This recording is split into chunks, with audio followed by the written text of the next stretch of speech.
नमस्कार, स्वागत है आपका जनता टीवी में। मैं हूं आपके साथ सचिन चौहान। बात करेंगे तमाम खबरों की, लेकिन बुलेटिन की शुरुआत 4 मिनट 18 मंडल से कर लेते हैं।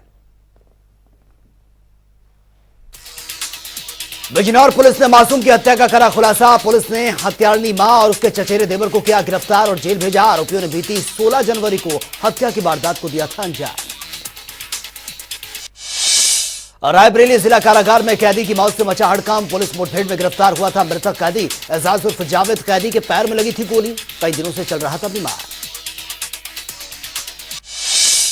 हरदोई में तेज रफ्तार कंटेनर ने बोलेरो को मारी टक्कर। हादसे का लाइव वीडियो सोशल मीडिया पर वायरल। कंटेनर चालक मौके से फरार। पुलिस ने कब्जे में लिया कंटेनर।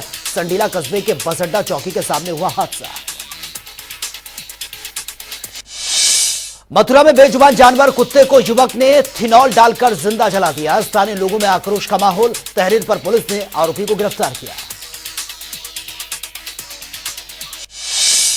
उधम सिंह नगर में एसएसपी मंजूनाथ टीसी के निर्देशन में पुलिस को मिली है बड़ी सफलता। पुलिस ने चोरी की 4 बाइकों के साथ एक चोर को किया गिरफ्तार। आरोपी के खिलाफ मामले की विधिक कार्रवाई में जुटी है पुलिस। आईजी ने पीलीभीत पहुंचकर मुनीम से की है लूट का खुलासा। लूटी गई रकम से 4,28,000 रुपए किए बरामद। आईजी ने खुलासा करने वाली सुनगढ़ी पुलिस टीम को 25,000 रुपए देकर इनाम देकर सम्मानित किया। लुटेरों ने बीती 19 जनवरी को जनरल मर्चेंट कारोबारी के मुनीम से लगभग 15 लाख रुपए की लूट की अंजाम दिया था। अमेठी में रॉन्ग साइड से आ रही डीसीएम ट्रैक्टर ट्रॉली से टकराई। डीसीएम का ड्राइवर गंभीर रूप से घायल। ट्रैक्टर ड्राइवर मौके से फरार। सूचना पर पहुंची पुलिस ने घायल ड्राइवर को सीएचसी में भर्ती करवाया, जहां पर डॉक्टरों ने प्राथमिक उपचार के बाद सुल्तानपुर जिला अस्पताल रेफर कर दिया। बरेली के मेयर उमेश गौतम और 2 जजों पर लगा है गैंगरेप के संगीन आरोप। चलती कार में मेयर और 2 जजों पर महिला ने लगाए गैंगरेप करने का आरोप। मेयर ने कहा, मेरे खिलाफ रची गई घिनौनी साजिश राजनीति में बढ़ते रसूख की वजह से हो सकता है कोई राजनीतिक षड्यंत्र। कानपुर देहात पुलिस को मिली है बड़ी सफलता। महज 24 घंटे के अंदर ही 3 वांछित अभियुक्तों को किया गिरफ्तार। हत्या के मामले में फरार चल रहे तो तीनों अभियुक्त। एसपी ने गिरफ्तार करने वाली पुलिस टीम को 25,000 रुपए का इनाम देने की घोषणा की। फर्रुखाबाद में युवक ने खुलेआम की हर्ष फायरिंग। घर के बाहर सड़क पर फायरिंग करते हुए युवक का वीडियो वायरल। युवक ने घर के बाहर पिस्टल से की है कई राउंड फायरिंग। फर्रुखाबाद शहर कोतवाली क्षेत्र के पल्ला चौकी क्षेत्र का मामला। एटा में बीजेपी नेता और जिला पंचायत सदस्य का रिश्वत लेने देने का ऑडियो सोशल मीडिया पर तेजी से वायरल। मामले की जांच पड़ताल में जुटी पुलिस। बीजेपी नेता सीएम और पीएम के भ्रष्टाचार मुक्त भारत अभियान पर फेर रहे हैं पानी। देवरिया में सड़क के किनारे खड़े 3 युवकों को अनियंत्रित ट्रेलर ने रौंद दिया है। तीनों युवकों की मौके पर दर्दनाक मौत। अनियंत्रित ट्रेलर के टक्कर से एक मकान भी हुआ क्षतिग्रस्त, कई लोग हुए घायल। आक्रोशित लोगों ने जमकर किया हंगामा। एसपी समेत कई थानों की पुलिस मौके पर पहुंची। मौके पर जेसीबी मशीन मंगवाई गई। मामला देवरिया जिले के मदनपुर थाना क्षेत्र के बराव चौराहे का है। रामनगर में नशे का कारोबार थमने का नाम नहीं ले रहा। कोतवाली पुलिस ने नशे के खिलाफ अभियान चलाते हुए नशे के 2 सौदागरों को गिरफ्तार किया। उनके कब्जे से नशे के अवैध 90 इंजेक्शन बरामद किए गए। औरैया में नेशनल हाईवे पर दिखाया तेज रफ्तार का कहर। तेज रफ्तार कार अनियंत्रित होकर डिवाइडर से जा टकराई और पलट गई। बाल बाल बचे हैं कार सवार लोग। अलीगढ़ के थाना बल्ला क्षेत्र में कालाबाजारी को लेकर चल रहे सरकारी चावल की जांच में ग्रामीणों ने खाद्यान्न अधिकारी पर लगाए हैं सांठगांठ के आरोप। अलादापुर गांव के सरकारी राशन डीलर की दुकान से कालाबाजारी के लिए जा रहा था यह चावल। मामले में ग्रामीणों ने सख्त कार्रवाई की मांग की है। भदोई की कोइरोना में 20 किलोमीटर की दूरी से ठेले पर वृद्ध सांस के रोगी को लेकर अस्पताल पहुंचा परिवार। फेल होती नजर आ रही हैं स्वास्थ्य विभाग की व्यवस्थाएं। सरकारी एंबुलेंस सेवा पर सवाल उठ रहे हैं। कानपुर देहात की कोतवाली अकबरपुरी पुलिस और सर्विलांस टीम को मिली है बड़ी सफलता। एसपी ने पान मसाला भरे लोडर को लूट करने वाले 2 लुटेरों को किया गिरफ्तार। पकड़े गए आरोपियों के पास से 2 तमंचे और कारतूस भी बरामद। मामले की विधिक कार्रवाई में जुटी है पुलिस। संत कबीर नगर में ग्राम प्रधान पर घर में घुसकर जबरन दुष्कर्म करने के गंभीर आरोप। सरकारी योजनाओं का लाभ दिलाने के बहाने प्रधान महिला पर रखता था बुरी नीयत। पुलिस से शिकायत पर हुई यह कार्रवाई। महिला ने एसपी से लगाई है न्याय की गुहार। एसपी सत्यजीत गुप्ता ने महिला को कार्रवाई का आश्वासन दिया।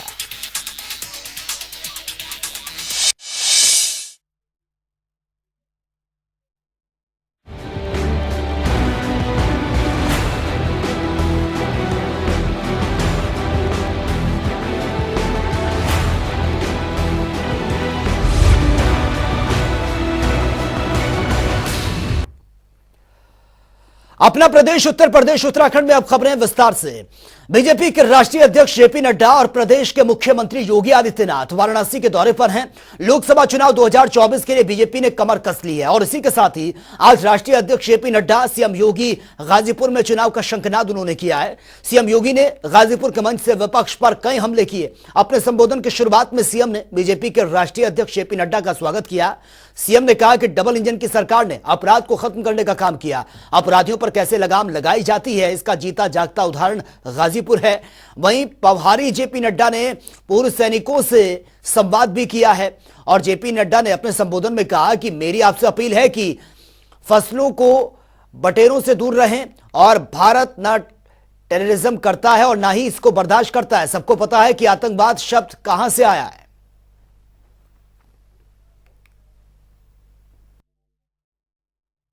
और 9 महीने के अंदर एक नहीं दो डोज, एक नहीं दो वैक्सीन भारत ने बना करके दी और दुनिया तक पहुंचाई। ये भी हमको याद रखना चाहिए। हमसे लोग पूछते हैं बदलता भारत, में बोलता हूं ये है बदलता भारत। मैं पूर्व स्वास्थ्य मंत्री रहा हूं, जिम्मेवारी से बोल रहा हूं। दवाइयां पहुंचने में 25-25 साल लग गए और मोदी जी ने 9 महीने के अंदर दो वैक्सीन बना दी। और आपको जानकर खुशी होगी कि अमेरिका में वैक्सीनेशन 76% हुआ है, यूरोप में वैक्सीनेशन 64% हुआ है, भारत में वैक्सीनेशन टीकाकरण 100% हो गया है, 100% हो गया है। ये भी हमको याद रखना। यानी वर्ल्ड्स लार्जेस्ट, दुनिया का सबसे बड़ा vaccination programme and world's fastest, दुनिया का सबसे तीव्र गति से होने वाला वैक्सीनेशन प्रोग्राम है तो वो भारत में है। ये भी हमको याद रखना चाहिए। 7 से 8 घंटे लगते थे, आज मात्र 2.5 से 3 घंटे में आप गाजीपुर से लखनऊ पहुंच सकते हैं। पूर्वांचल एक्सप्रेसवे का लोकार्पण आदरणीय प्रधानमंत्री जी के कर कमलों से होने के बाद कमाल आपके पास है। आज आपके पास अपना मेडिकल कॉलेज है। रेलवे की कनेक्टिविटी, मनोज जी जब रेल मंत्री थे तो उस समय बेहतरीन रेलवे का प्रचार प्रसार हुआ। और वहीं यूपी की राज्यपाल आनंदीबेन पटेल ने शुक्रवार को राजभवन में क्षेत्रीय पासपोर्ट कार्यालय की वार्षिक पत्रिका कायाकल्प के 6ठे अंक का विमोचन किया है। क्षेत्रीय पासपोर्ट अधिकारी कनिष्क शर्मा ने उन्हें कायाकल्प के बारे में जानकारी देते हुए विमोचन के लिए आभार भी जताया है। इस पत्रिका का आगामी 15 से 17 फरवरी को फिजी में होने वाले विश्व हिंदू सम्मेलन को समर्पित विशेषांक के रूप में प्रकाशित की गई है।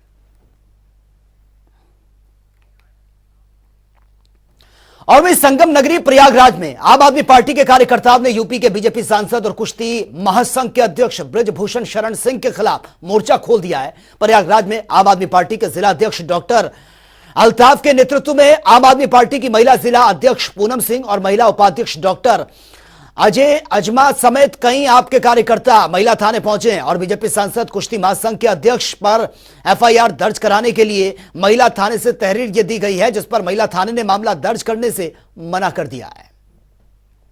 हम यहाँ पर आए थे, ब्रजभूषण शरण सिंह बीजेपी के सांसद हैं, बाहुबली व्यक्ति हैं, उनके खिलाफ हमारी महिला कुश्ती टीम की कई सारी प्लेयर्स ने आरोप लगाया है और वो चाहती थी, एक कोई फोगाट हैं वो गोल्ड मेडलिस्ट है, उन्होंने आरोप लगाया और बहुत सारी महिला खिलाड़ियों ने आरोप लगाया कि हमारे साथ यौन शोषण किया गया है। ये अत्यधिक निंदनीय बात है और हमारी बीजेपी सरकार ने 72 घंटे की मोहलत देकर उनको छोड़ दी। दिल्ली में नेशनल लेवल के हमारे एथलीट महिलाएं प्रोटेस्ट कर रही हैं और उनका सीधा आरोप है कि बीजेपी सांसद ब्रजशरण सिंह जी ने उनके साथ गलत काम किया है और मुझे ये नहीं समझ में आ रहा है कि बीजेपी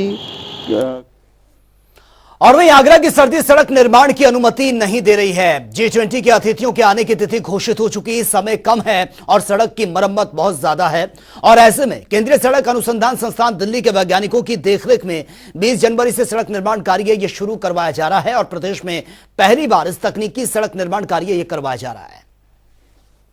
सबको पता है कि G20 समिट के लिए सड़कों का दोबारा किया जा रहा है काम।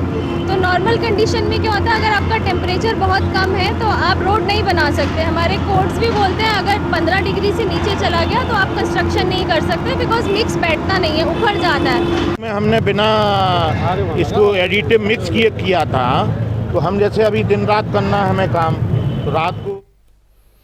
और वहीं प्रतापगढ़ जिले में आज संसद संगम लाल गुप्ता ने पीएम मोदी की परीक्षा पे चर्चा कार्यक्रम को लेकर कहा कि 2018 में शुरू हुए कार्यक्रम के 6वें इस संस्करण का आगाज तालकटोरा स्टेडियम में होगा और इसके लिए आज संगम इंटरनेशनल स्कूल में बच्चों के बीच एग्जाम वॉरियर्स पुस्तक की पेंटिंग कंपटीशन भी ये रखा गया है, जिसमें सभी स्कूलों के बच्चों को बुलाया गया था, जिसमें 10 सर्वश्रेष्ठ बच्चों को और 25 श्रेष्ठ बच्चों को विशेष पुरस्कार और बाकी बच्चों को पार्टिसिपेशन का प्रमाण पत्र उनको दिया गया है। और आज इस कंपटीशन में जिले भर के 2000 से ज्यादा बच्चों ने पार्टिसिपेट किया है। 27 तारीख को परीक्षा पे चर्चा हमारे देश के प्रधानमंत्री माननीय नरेंद्र मोदी जी, ये 6वां संस्करण है जो तालकटोरा स्टेडियम से पूरे देश के बच्चों से वो सीधे रूबरू होने वाले हैं। और आज उसी के उपलक्ष्य में पूरे प्रतापगढ़ जिले से हर विद्यालय से 4-5 बच्चे, कहीं से 2 बच्चे, आज यहाँ पे 2 से 2,500 बच्चे यहाँ पे पार्टिसिपेट कर रहे हैं आर्ट से लिविंग में अपने कंपटीशन। और उनमें जो बच्चे पार्टिसिपेट कर रहे हैं उसमें उनको फर्स्ट, सेकंड, थर्ड जो एग्जाम में उत्तीर्ण हो रहे हैं उनको अभी सर्टिफिकेट दिया जाएगा।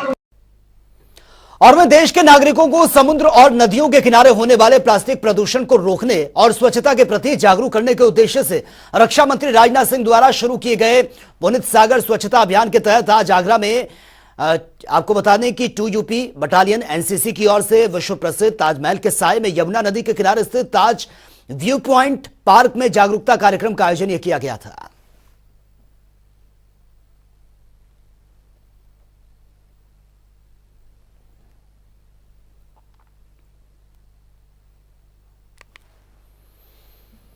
और वहीं एटा कासगंज सांसद राजवीर सिंह ने 8.5 करोड़ की परियोजनाओं का शिलान्यास किया है और जिला पंचायत कार्यालय में आयोजित कार्यक्रम में जनपद भर की 39 सड़कों और विकास कार्यों की आधारशिला भी रखी गई। देखिए, आज जिला पंचायत की ओर से 39 कामों का आज शिलान्यास हुआ है और ये लगभग 8.5 करोड़ की लागत की रोड से। भैया ये एक क्वेश्चन है और पूछना चाहूँगा, जो आपने जो केंद्रीय निधि के लिए जो रोडें भेजी थी उसमें एक ही रोड सावर के लिए हो पाई थी, लेकिन अमापुर से छिड़पुरा वाला रोड अभी तक नहीं हुआ है, खासकर अमापुर छिड़पुरा। ये सब दी जा चुकी हैं और इसके अतिरिक्त 5-5 करोड़ की रोड्स मेरी तरफ से और 3-3 करोड़ की विधायकों की तरफ से और आ रही है।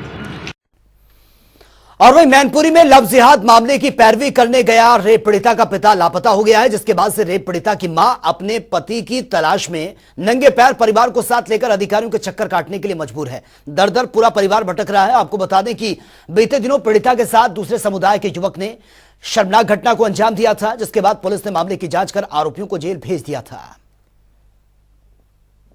हमारे हस्बैंड 18 तारीख को सुबह घर से निकले थे हाईकोर्ट जाने के लिए और हमारी शाम को 5 बजे उनसे बात हुई थी। उसके बाद उनका कोई पता नहीं, उनका फोन स्विच ऑफ जा रहा है। पुलिस को शिकायत दी है सर, कोई कंप्लेंट नहीं लिखी जा रही है। हाईकोर्ट क्यों जा रहे थे, क्या मामला था? केस के सिलसिले से जा रहे थे। हमारा केस चल रहा है हाईकोर्ट में, हमारा केस चल रहा है, 1 साल हो गई है सर। और वहीं वाराणसी में निवेश को बढ़ावा देने के लिए पूरे प्रदेश में ग्लोबल इन्वेस्टर समिट का आयोजन किया गया है। इस इन्वेस्टर समिट में काशी के उद्यमियों ने 40,000 करोड़ निवेश का प्रस्ताव दिया और वहीं आयोजन में मौजूद यूपी कैबिनेट मंत्री अनिल राजभर ने अखिलेश यादव पर निशाना भी साधा है। उत्तर प्रदेश की सरकार उसको साकार करने की दिशा में बहुत मजबूती से कदम आगे बढ़ा रही है। 10 लाख करोड़ के इन्वेस्ट का लक्ष्य लेकर हम लोग चले थे, लेकिन जिस तरह का समर्थन और जिस तरह का आकर्षण निवेशकों में दिखाई दिया, हम देश के बाहर से 7 लाख करोड़ का इन्वेस्टर लेकर आए। देश के जो दूसरे 21 महानगरों में इन्वेस्टर समिट करने का फैसला सरकार ने लिया, रोड शो करने का फैसला लिया। और वहीं जोशीमठ के मौजूदा हालातों के बारे में प्रेस कॉन्फ्रेंस कर आपदा प्रबंधक के सचिव रंजीत सिन्हा ने जानकारी देते हुए कहा है कि जोशीमठ के मकानों में दरार पड़ने का सिलसिला लगातार यह बढ़ता जा रहा है। दरार पड़ने वाले भवनों की संख्या बढ़ती जा रही है और अभी तक दरार पड़ने वाले जो भवन हैं उनकी संख्या 863 चिन्हित की गई है। वहीं 181 घरों के रहने के लिए पूरी तरह से असुरक्षित बताया गया है। देखिए, लोगों की आशंका कई तरह की है। आप भी जो सवाल कर रहे हैं एक काइंड ऑफ कंजेक्चर ही है कि अगर दरार आ गई तो क्या होगा। जी हाँ, ये हमने तकनीकी संस्थाओं को कहा है कि जो आपका बाईपास जो बन रहा है उसके संबंध में एक रिपोर्ट दे दें कि क्या बाईपास बनने से कोई दिक्कत होगी जोशीमठ की जो स्थिति है उसमें। और वहीं देहरादून में जोशीमठ और कर्णप्रयाग के निरीक्षण के बाद कांग्रेस प्रदेश अध्यक्ष करण माहरा ने प्रेस कॉन्फ्रेंस करते हुए यह कहा कि जोशीमठ में कोई भी दुकान और प्रतिष्ठान ऐसे नहीं है जहां से एनटीपीसी गो बैक पोस्टर ना लगा हो। जोशीमठ में हालात और ज्यादा बद से बदतर हो गए हैं। प्रभावित जनता का कहना है कि हमारे साथ सामग्री वितरण में भी भेदभाव किया जाएगा। देखिए, मुख्यमंत्री जी को अपने गिरबान में झांकना चाहिए।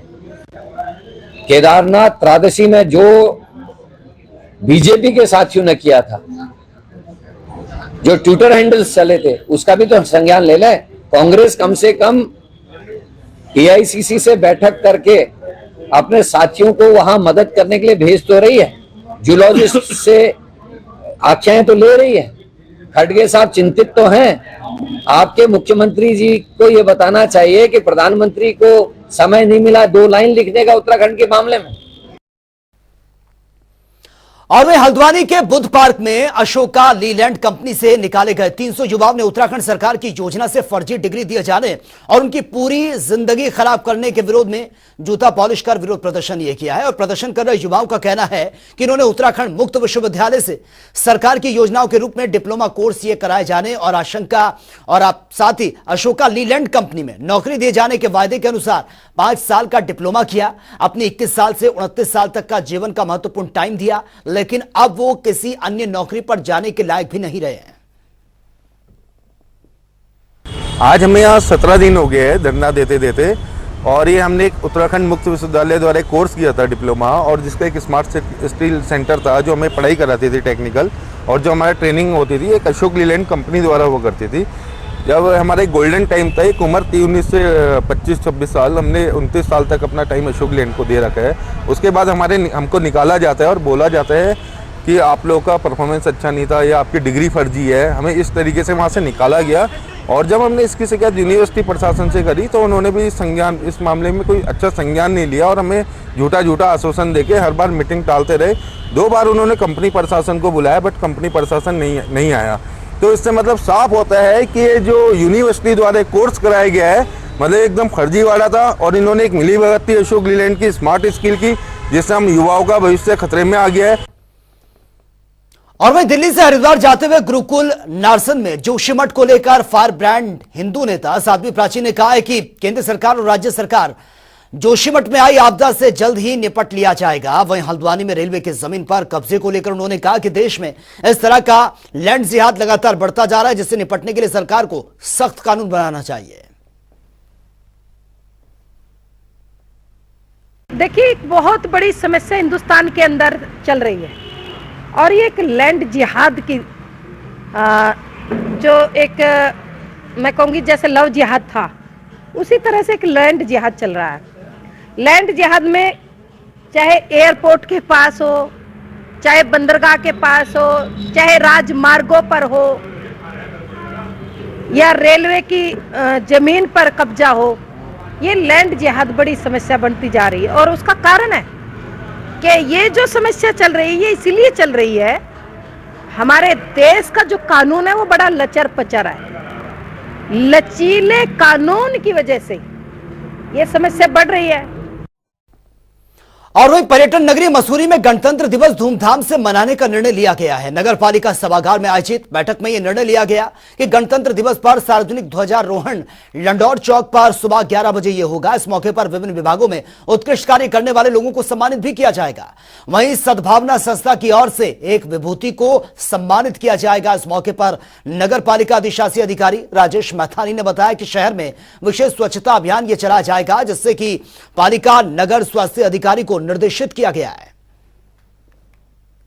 पालिका द्वारा शहर के सभी संभ्रांत लोगों, हमारे पार्षद वगैरह जितने भी थे, सभी की एक बैठक की गई, जिसमें 26 जनवरी की होने वाले कार्यक्रमों को तय किया गया कि क्या क्या कार्यक्रम होंगे उसमें। और वहीं उधम सिंह नगर के महुआ खेड़ागंज क्षेत्र में कुछ औद्योगिक इकाइयां और मटर प्लांट खुलेआम क्षेत्र को प्रदूषित कर रहे हैं। औद्योगिक इकाइयों के बाहर और आसपास जहरीला पानी फैलने से हाल बद से बदतर होते हुए नजर आ रहे हैं। जहरीले पानी की वजह से फसलें नष्ट होने की कगार तक पहुंच चुकी हैं। पालतू पशु और परिवार के लोग बीमार पड़ रहे हैं, तो वहीं उनकी सुध लेने वाला कोई नहीं है। लोगों का कहना है कि प्रशासनिक अधिकारी उनकी शिकायतों पर सिर्फ लिपापोती करते हैं। ये तो काफ़ी नुकसानदायक है। कितनी गंद है, ये तो आप भी देख रहे हैं, इसमें कितनी बदबू है, शाम को रुका भी नहीं जाता। तो ये तो सिचुएशन इन मटर प्लांट वालों ने बहुत ख़राब कर रखी है यहाँ की। ये तो अभी फ़िलहाल आपको कम दिखाई दे रहा, और 15 दिन के बाद और बढ़ जाएगा ये। अच्छा, बिल्कुल बढ़ेगा ये। देखिए, पिछले सालों में भी ये शिकायतें हमारे पास आई है। हमने कार्रवाई की है, इन पे नोटिस वगैरह सर्व किए हैं और इन्वायरमेंटल कंपनसेशन की। और वहीं केदारनाथ धाम में सीजन की पहली बर्फबारी शुरू हो चुकी है। केदार घाटी के विख्यात पर्यटक स्थल चोपता में पर्यटक लंबे समय से बर्फबारी होने का इंतजार कर रहे थे, जिसके बाद बर्फबारी ने पर्यटकों का मन मोह लिया है। केदार घाटी के कई इलाकों में 1 फीट से अधिक बर्फबारी हुई है। एक तरफ जहां बर्फबारी के चलते पर्यटकों के चेहरे खिल गए हैं, तो दूसरी तरफ इलाके में रहने वाले आम लोगों को दिक्कतों का सामना करना पड़ रहा है। बर्फबारी के चलते फिलहाल चोपता बद्रीनाथ हाईवे वाहनों की आवाजाही ठप है। तो फिलहाल इस बुलेटिन में मेरे साथ इतना ही, लेकिन तमाम खबरों के लिए आप बने रहिए जनता टीवी के साथ। नमस्कार।